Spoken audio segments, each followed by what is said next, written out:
The managed retreat attempts to keep the same amount of everything there, the same amount of parking spaces, the same amount of picnic tables, same amount of restrooms.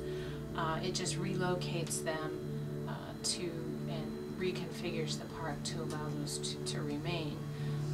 The element of that project that your permeable groin proponents did not like was the fact that you were going to be losing the grassy lawn area where you see a lot of people go to the beach and utilize every summer today. With a lot of the erosion that's happened over the last few years, the community has gotten very concerned that they are losing their beach. And the only way to protect that beach is to actually put down rocks on their beach to actually retain a lot of the area that's been eroding away.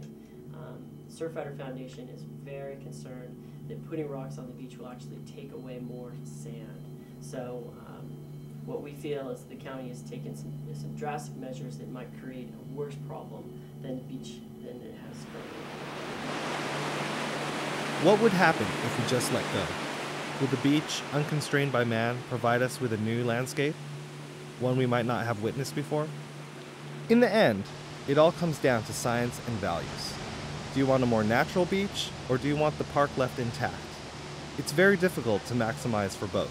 You need to clarify your values, because science can tell us what potential options are to problems, but which option we pick will reflect our values. We have built a city by the sea. Do we want to have families and people who work here and people who visit here have a good opportunity to come out of the city and enjoy nature such as it is there, even if it's not perfectly pristine, or not? We obviously feel very strongly that we want that. So having a 20-year vision means that we decide now we want to either preserve the park or we want to totally configure the park, and we want to, whichever way we choose, if it's preserve the park, we want to do this through X, Y, or Z methods. And then you sort of know which permits to get, how much money you need. But we rely on scientists and experts to give us the much bigger, historical perspective and future perspective on the big issues. Like when we say we value something, we're saying that it has some intrinsic part of our soul involved in it. And sometimes we have a hard time reflecting what those values are, but we kind of know in our inner core what they are. What many of us see as the most important asset of that park, however, is the beach, and the risk of having rock revetment to try to protect the upland area is that you could lose more of that beach. Well, I've tried to reflect what the values of the people who look at the beach and the sounds and the noises are relating with. Now, there's another set of values that says our families are important. Our family reunions, the things we do and hold our society together, and Goleta Beach is a focal point for Goleta. This is the place of a lot of pride of the people of Goleta.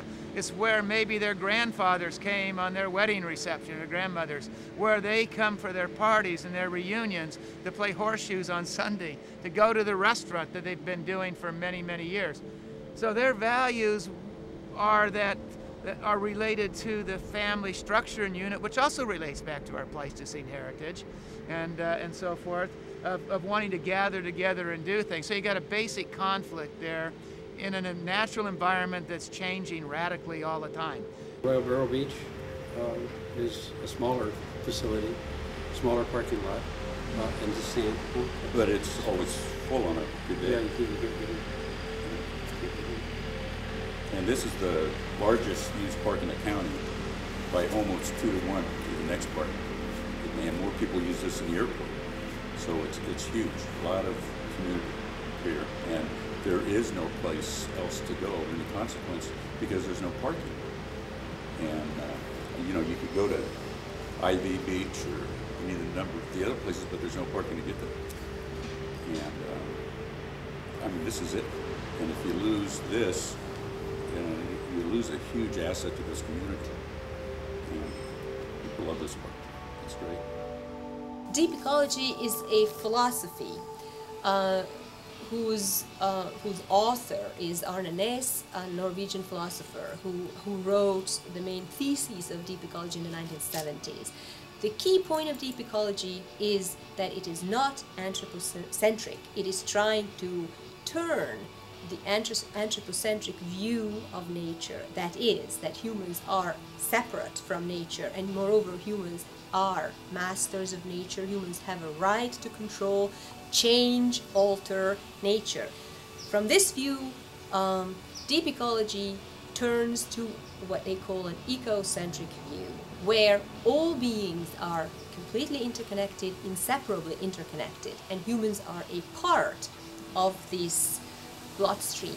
If we try to relate the philosophy and the ideas of deep ecology to Goleta Beach and what should be done with Goleta Beach, the most important thing that we can say is that following the logic of deep ecology is that we really should not interfere any further with what is happening. And maybe the idea behind both Rousseau's and Kant's love of nature and communion of humans and nature is resting on the idea that the environment is non-threatening, so it might be man-made. So probably, I don't know, I'm just guessing, they might actually endorse the idea of keeping up a man-made environment that is non-threatening and which is providing rest and recreation for human contemplation. If we look across at the Channel Islands, there's a place for conservation and to let nature take its course. There's also a place for us to sort of enjoy what nature offers us. And in that case, I don't think we need to do that just passively, like let the ocean come into our areas and we'll just, wherever the ocean wants to go, we'll kind of do our thing around it. Well, no, I don't think so. I think it's okay. It's okay to do both. To have an area across the channel where we sort of allow nature to go in its own direction, and to have other areas too where we sort of channel things, not in a long-term damaging way, and not in a way that would damage outside that area, but in an area like this to sort of manage it in a way that will give us more satisfaction from what's here. In the past, people developed the coast with a short-term understanding of the landscape. Now we are a generation experiencing the consequences of our predecessors' mistakes, and we are confronted with the difficult decisions that need to be made. In this already human-modified, shifting landscape, where do we draw the line in terms of manipulation and adaptation? In the end, it all comes down to the spectrum of values, and how these values scale out to managed reality. Are values conflicting or overlapping? Are they fragmented or streamlined? Are they colliding or compromising? Despite our differences, can we seek a common ground, a resolution, a change to last for the foreseeable future?